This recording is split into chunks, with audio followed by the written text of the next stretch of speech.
Welcome to the Gravity Podcast, the podcast that takes a deep dive into dealership sales process, sales skills, and proactive habits that only the pros know.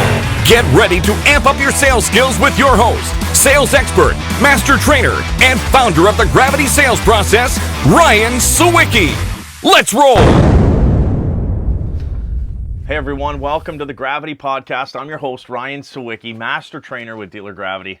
And in our podcast, we talk about all things automotive sales. That includes sales, F&I, BDC, phone skills, and of course, service advisor and the service drive, and ways that we can help more people buy from our dealership. And it's getting close to month end, but many dealerships are gearing up for month end, and I think that's a great idea. And in this quick episode of the Gravity Podcast, I want to review with you 3 tips that'll really help you help more people buy vehicles from your dealership, create that urgency, and motivate customers to come down to the dealership. Because month end is something that usually some dealerships wait until the very end of the month. Okay, it's the 28th, let's get going. You know, we're of the philosophy where month end is every single day in the dealership. So if we're coming to the party with the enthusiasm that many dealerships have on the 28th, on the 1st, you're going to be putting yourself in a position to be conducive to success, because that kind of enthusiasm is contagious. Now, of course, that's the mindset, but you also have to have the skill set. And the skill set is so important because many of the things that we're talking about when it comes to month end is unsold traffic. You know, and I love asking salespeople about their unsold traffic game plan.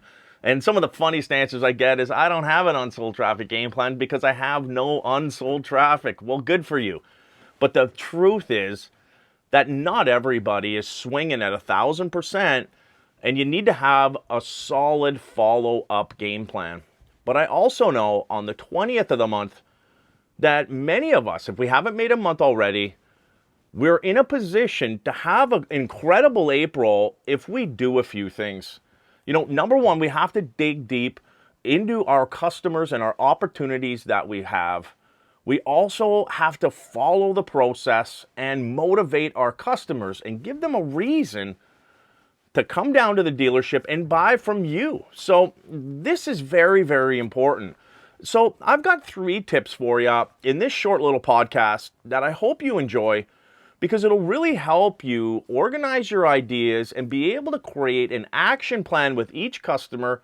And if you're having your huddle ups every morning, which I hope you are with your managers, or managers, if you're listening to this and you're having your one-on-ones or your morning huddle with your sales team, there's going to be some great tips in here that will really, really help everybody stay motivated and focused on the most important opportunities of the day. So my first tip to you is to organize all of your information and create a game plan for each and every opportunity. You know, I've been helping people buy vehicles since I was 18 years old. And when I didn't have a game plan for the customer, I just felt like I didn't feel like a real professional. And I could tell the customer could sense that too. I learned early on exactly how important it was to have a game plan for each customer. And as a master trainer, we always live in these little tiny modules that help us organize information. So that is a key thing. So I'm going to dive a little bit deeper, because you might be saying, well, what do you mean organize and create a game plan? I'm already doing that. Well, I'm going to give you something that's a little bit deeper of a dive. And if you listen to the intro of the podcast, we take a deep dive from a master trainer and someone that's in dealerships almost every single day. This is my perspective of some things that have really helped dealerships and really helped salespeople create a game plan. Number one, you need to have a centralized location for all of your opportunities. You know, if it's digital information and you're typing everything in, of course, you're going to hear everybody in your dealership say it. You've got to take great notes, especially if you have a BDC or you're doing your follow-up yourself. You forget things as a person, and that is not good. So you always want to take good notes if it's strictly digital. Many dealerships take a paper copy of like a worksheet and then turn that into notes in the CRM. And if you are doing that, the paper copy is something that's still around in dealerships and something that is very, very handy, because sitting in front of a customer and writing it down lets the customer know that they're important, that you care, and that you really are interested in their story and helping them buy a vehicle. My point is this, that if you are writing things down and you've got a structured worksheet that you're using, I think that's a great game plan. If you're using the CRM, perfect as well, as long as we are making this information legible and easy to remember, because I can remember me taking notes and going, I'll remember that. And then I can't remember what the heck it is I was writing down. So my point here is that if you're taking great notes on your customer, use a logical order of operation and ask the similar questions in the same order every time. In Gravity, we have a set order of operation when it comes to qualifying a customer that just makes it simple and it's conducive to success, because we extract the same information all the time, and it's very important.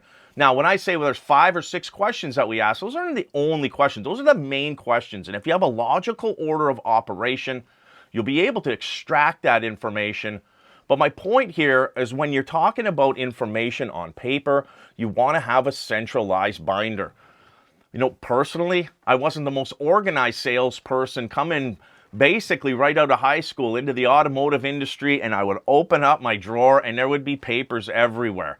I wouldn't know what was an opportunity or what wasn't. And what I'm really talking about here is having a central binder that you can keep, or a file where you can keep all of your information in there, especially when it comes to opportunities. It just creates a ground zero where you can open it up and go through it. Now, when I said create a game plan, that's just a location. And I mentioned earlier that as a master trainer, we use little models that help us along the way, whether we're in workshop. Everything needs to be structured in a certain way to be able to get the information across to increase learning. So people go, oh, I totally get that. Where if you didn't use this formula, you wouldn't be getting the same message across, and you might bore people or they might miss the point. So I'm going to show you something right now that's going to be 100% going to work for you when it comes to creating a game plan from your customer. And this is what I'm talking about. We use this little model in Gravity all the time called CDA. And CDA stands for Current State, Desired State, and Action Plan. If you haven't done this for every one of your customers, you want to do this, because it starts at the beginning and it ends with the actual goal in mind and creating an action plan. So when I talk about the current state, what I'm really talking about, and managers, if you're in your one-on-ones and you're in your save a deal meetings, whatever you want to call them, you're meeting with your salespeople and your team first thing in the morning. If you use a CDA model with every opportunity that the salespeople are talking about, you'll be able to help organize that information and give everybody, including the salesperson and yourself, a clear idea of what's really happening, and you'll be surprised at the things that you can uncover. Number one is the current state. The current state is, where is the customer at right now with making a buying decision on a new vehicle? And the other half of that coin is, where is the salesperson at right now with this particular opportunity? This is the starting point, and it's so crucial to be able to start with the current state, because it lets you know, what are we dealing with? And the second part is the desired state. This is the end game, or as we call it, the bullseye. Where are we going with this customer? Many end games are the same. Help that customer buy, bring them down to the dealership, to take another look, or to revisit the trade information, or to maybe look at a different vehicle. Whatever the desired state is, you want to review that and connect that to the current state. And is this possible right now? And if it is possible, what you need to do is create the A part, which is the action plan. Now, the action plan could be anything. Could be, this is my action plan with this customer. I'm going to call this customer and I'm going to follow up using my unsold traffic game plan, so that I can be able to motivate that customer down to the dealership. And I hope each and every dealership has a solid unsold traffic game plan. I'll give you an idea of what it's not. Hey, Mr. Jones, have you checked with your wife yet? Have you done your shopping? That is not the most solid unsold traffic game plan. And we have amazing unsold traffic game plans that are logical, and they start with thanking the customer and finding out a little bit of information first. So if your dealership has a great solid game plan with unsold traffic, you want to follow that with the customer. Maybe that's your action plan. Maybe it's to send the customer a few pictures on some vehicles. Maybe it's to send them an email, perhaps a video, or maybe it's your unsold traffic game plan. The action plan managers, you can get creative and decide on what you think is the best action plan with the salesperson on each and every single customer. Now, I touched on something a little earlier, then I might as well dive into it right now. You know, there are 3 reasons to call a customer, and I want to review them with you just right now because I think they're really important. You know, number 1 is you can thank that customer. There's 3 ways. So to thank, to inform, or to apologize. When it comes to the action plan, you want to let that customer know what you're doing. Are you thanking them for coming down to the dealership and seeing if they have any questions? That puts the position on the customer and lets them know that you're all about them. Maybe you want to thank them, and then number 2, inform them. Maybe there's something that's changed that you need to inform them about that will be important to their buying decision and might motivate them to come down to the dealership. And number 3 is to apologize. Well, hey, you might be saying, well, Ryan, why would I want to apologize to a customer? Well, there's a couple of reasons why you might want to do that. You know, in today's age where vehicles aren't exactly as available as they were, let's say a year ago, you might want to apologize to that customer with the hopes of getting a reset. Let me give you an example. Hey, Mr. Jones, it's Ryan calling from Gravity Motors, and the reason I'm calling is I just want to apologize. Maybe you haven't talked to this customer in a week. Maybe it's been a little bit longer.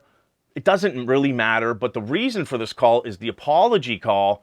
And customer would say, apologize for what? Well, when we were talking last week, you mentioned to me that you had to have this specific truck, and I want to apologize because I've been looking high and low everywhere, and as you know, with the vehicle shortage out there, I just haven't found that exact vehicle, and I want to apologize. You know, usually we can find these vehicles quite easily, but based on the current situation, it's been very difficult, and I want to apologize to you for that. And maybe your customer says, oh, hey, that's okay. What this gives you an opportunity to do is to reset with that customer.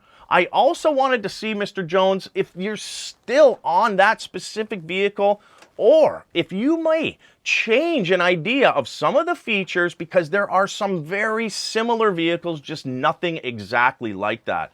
And if a customer says, well, you know what, Ryan, based on what you told me, maybe I will change a few things. Now, all of a sudden, you've got something to grab onto. You know, a rock climber wouldn't be very good if he's climbing a straight up glass wall unless he's Spider-Man. And we're not Spider-Man. So sometimes we need to use that apology format to be able to reset the game with the customer. And maybe they say, you know what, thanks for the information. Because what have we done? We've just informed them that we can't find it, and we've apologized. And if we start out the call, hey, I want to thank you for taking the time to visit us last week, Mr. Jones. I also want to apologize to you for what, Ryan? Well, I haven't seemed to be able. I know you had some specific things that you really wanted in a vehicle, and my job is to get you exactly what you want. I want to apologize. Like, I haven't hit the bullseye yet, and I just want to apologize because based on the situations that we've got going on right now, it's been difficult, and I just wanted to let you know that I'm still looking hard for you, but I haven't found it. Now, I also got a question for you. You know, does it specifically and only have to be that vehicle, or would you consider something similar? Now, I've seen some vehicles with a little bit better mileage than you were looking for. You know what? And I've seen some ones that had some different features. Would you consider something similar? And if your customer says, you know what, hey, I probably will based on the current state because I haven't found anything either, and it gives you a chance to reset with the customer. So those are some ideas of the 3 reasons to call in the action plan. You want to use that with every single opportunity that you have. and create a good action plan. And if you haven't created an action plan for every one of your customers, I highly recommend going through all your opportunities, and just like a hairy dog, you just want to comb it out. You just comb it out, and you'll be surprised. There may be some new ideas that you get, and give yourself a reason to call that customer. Maybe you want to inform them. Maybe you want to just thank them. Maybe you want to apologize. Either way, not calling your customer is the worst thing that you can do. So when we say create a game plan, use current state, desired state, and action plan with every single customer, reset the game board, and be able to reach out to that customer with one of the 3 reasons to call, then you'll be surprised at the opportunities that you can create that were right in front of you. Now, our tip number 2 is 3 hot leads.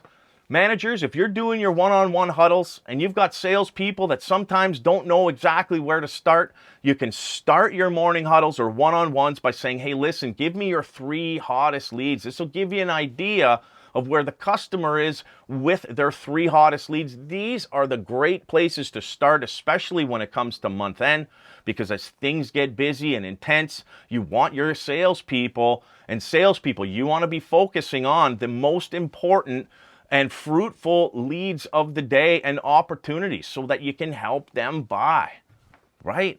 And the third thing is find a way to motivate your customers to come down to the dealership. You know, see your manager or manager come up with some creative ways. Obviously, there's some urgency out there right now because many of the vehicles that we're looking for or that we're waiting for, they're just not available. So just even having one or being able to get one might be motivation enough. And you know what? Customers are starting to get climatized to our environment right now, and they might just say, you know what, since you've got one coming in, I'm going to put something together with you. You'll be surprised. But if you've got other ideas to motivate your customers to come down, don't be shy and let them know. I'm not saying you got to make it rain cash. That's the last thing that we want to do. And there's other ways to motivate customers and create urgency. If you know, urgency is the clever combination of hope of gain and fear of loss. It's got to have both these pieces in there to be able to work properly. So make sure that you're motivating your customers to come down to the dealership, and also use these things. I want to add one more thing to it. Is I've heard some people say that they don't believe that the dealership story is very important, but we disagree. I think that each dealership is specific and has their own story, and many customers, you know what, they have some pride of where they buy their vehicle. I'm not saying all of them, but some of them have a lot of pride in where they buy their vehicles, and a lot of it has to do with the history of the dealership or their history with the dealership, or how they participate in the community and the things that they do. Maybe they've won some awards that you want to use as proof as to why your dealership is the best dealership for them to make their next vehicle purchase. So those are my 3 tips for month end. Number 1, create a game plan for your customer. Use the central location for all of your information. And start with all your opportunities if you haven't, and used CDA as the game plan. Current state, where are they at and where are you at? Desired state, where do you want to go with this opportunity? What's the end game? And number 3, what is the action plan? That's the A part of CDA. What's the action plan? What am I going to do to help motivate that customer and reach out? Remember, there's 3 reasons to call, and start with that. Thank, inform, or apologize, and use that formula. It will never fail you, and it'll allow you to have logical conversations with your customer based on helping them buy. It lets the customer know that they're important, that you care about them, and that you are the right person to buy their vehicle from, and that is crucial. You know, number 2, use the 3 hot leads. Bring your 3 hottest leads and get game plans for them in the morning in your morning huddles, because that'll give you a great place to start and start the day fresh, not wondering, geez, where am I going to start? By having this game plan and using the 3 hot leads, you know what? You'll just motivate yourself and get in the mindset of helping people buy. And of course, number 3 is how to motivate those customers to come down. And don't forget the story of your dealership, and let them know. Let everybody know. You know, there are great times to be able to mention this to your customers, and a lot of times it's right at the start. Hey, it's their first time to Gravity Motors. Let me tell you a little bit about us. You'd be surprised at how important that is to some customers. I'm not saying all customers, but most customers will go, you know what? This salesperson or this manager, they really care about this dealership. It must be a special place. And today's day and age where everything is just a number, that can mean something to your customer. So I hope you enjoyed these 3 tips on the Gravity podcast, and I hope that everybody out there has a great month end. This is Ryan Sawicki from Gravity, from the Gravity podcast. We'll see you next time.